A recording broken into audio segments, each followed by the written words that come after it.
Hello again, friends. Dan Alasso with Making History. And today I want to deal with the question of how can I believe you?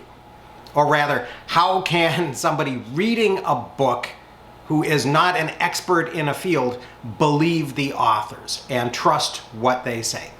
And this comes up because in one of our Obsidian book club Zoom events yesterday, Kathleen, who I believe was a finance executive from a global corporation, asked an interesting question about this.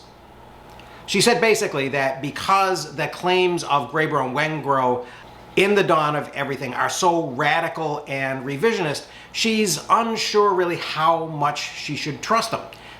She asked, and then somebody made a page in the Obsidian Vault looking for information on evaluation tips for non-historians.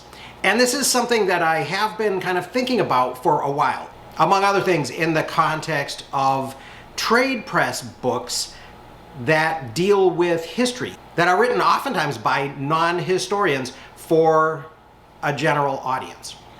When you think about it, more people nowadays actually get their historical, even revisionist ideas from people like Charles Mann, 1491, Yuval Harari, Sapiens, Jared Diamond, Collapse, or even Nassim Nicholas Taleb, The Black Swan. So how do these authors gain authority? And how do actual professionals then compete in the public mind with an understanding that the public develops by way of reading these popular books and articles? Now, one of the reasons that many journalists are often drawn to writing history and do very well at it is, of course, that many of the research and analytical and narrative techniques are very similar. Both fields have standards of evidence that include corroboration from multiple sources and critical analysis of the perspectives and also the interests of the people who produced that evidence. It's possible, of course, to make mistakes and to uncritically accept old written documents just because they're old, or just because they say what the historian is expecting to hear, or just because they're all that's available.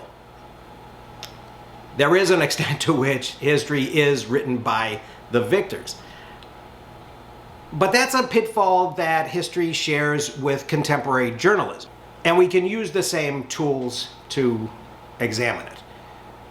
Historians have generally been trained to understand that, as Chris Aldrich said in one of yesterday's book club meetings. We're all swimming in our own cultural waters, and we are influenced them, even if we don't notice it, even if not everybody can taste and smell the water that we're swimming in.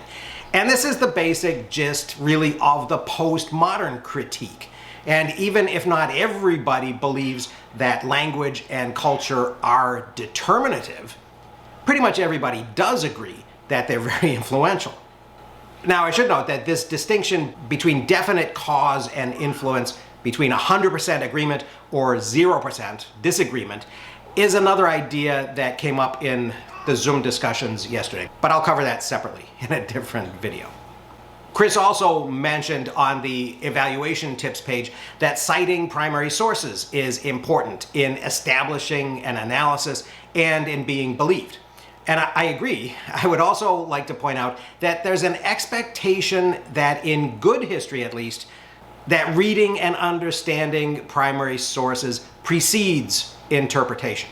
We're not supposed to be drawing a curve on the graph and then going out looking for data points to fit to it.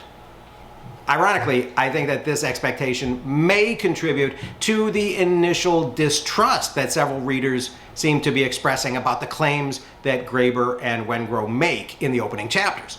The evidence that Graeber and Wengrow present just lines up a bit too neatly with the story that they clearly wanted to tell.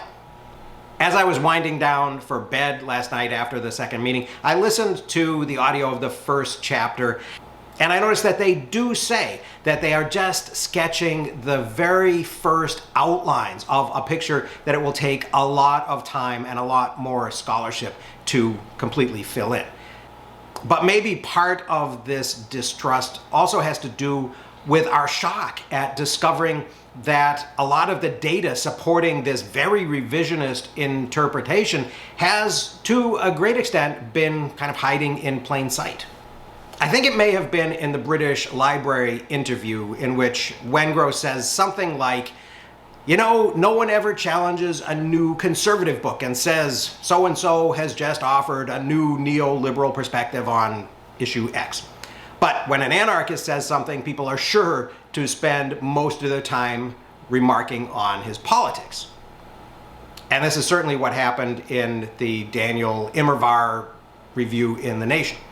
I think it's relevant that Graeber and Wengrow call out Pinker's cherry picking of Ötzi the Iceman, and then they counter it with the Romito II specimen, but they insist that that specimen is no more conclusive than Ötzi was. It's just cherry picking one-off examples. So how does a challenging new interpretation gain ground in the face of an entrenched dominant narrative? Other ways that authors can instill trust in their claims include, of course, showing their work. Now, it's unfortunate that most modern editors hate footnotes and require endnotes. This virtually guarantees that a lot of the supporting data and interpretation are going to be missed by most readers who don't go looking for them at the back of the book. The endnotes in Dawn of Everything are 50 pages long. The bibliography is 50 or 60 pages long. And these are discursive endnotes, which expand on the points that Graeber and Wengrow have made in the text and often comment on the sources that they cite. A reader concerned with the trustworthiness of their evidence and their argument and interpretation will gain a lot from checking these sources.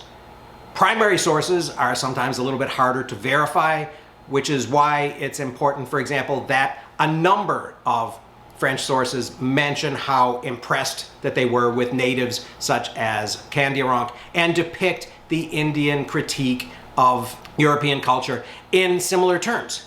Even the Jesuits, who are not particularly sympathetic. With secondary sources, I like to check to see what the author is doing with the information. It's standard, of course, to refer to interpretations that agree with yours, but often it's even more interesting when the new interpretation that you're making is arguing with or modifying or complicating the previous one. And this most often happens when new evidence becomes available. And that's one of the things that Wengrow has made a point of, is that a lot of this evidence has been available to professionals in the actual field of archaeology, but hasn't really filtered out to the general public, which may be why much of it seems so surprising to us. And this brings me to the biggest factor that I look for: engagement with other scholarship. Now, I'm just coming off of a semester teaching undergraduate historiography, which is all about the ways that the discipline of history has changed over time. Every serious academic historical work includes a historiographical essay, a conversation with other scholarship. And this has largely carried over into a lot of popular historical writing as well. Often this makes interesting reading in its own right. Charles Mann's 1491, for example, includes a very long passage on the generational argument among scholars about the habitability of the Amazon region, for example, that examines not only the new evidence that has influenced changing interpretations of whether it was possible to live in the Amazon, but also the professional and personal and even political factors involved in revisionism and resistance to revision. Graeber and Wengrow may be a little bit less focused in the initial chapters than they might have been on these types of issues. But they both have a long history of engaging with their own peer groups in anthropology and archaeology. And one place to look for that is in the article that preceded the book, which was called Farewell to the Childhood of Man: Ritual, Seasonality, and the Origins of Inequality, which was published in June 2015 in the Journal of the Royal Anthropological Institute. and has been cited by scholars 57 times. And this article was apparently an extended version of the 2014 Henry Myers lecture that was delivered by David Wengrow. So they are engaging with their scholarly communities, and I think that that does go a long way to establishing credibility for them.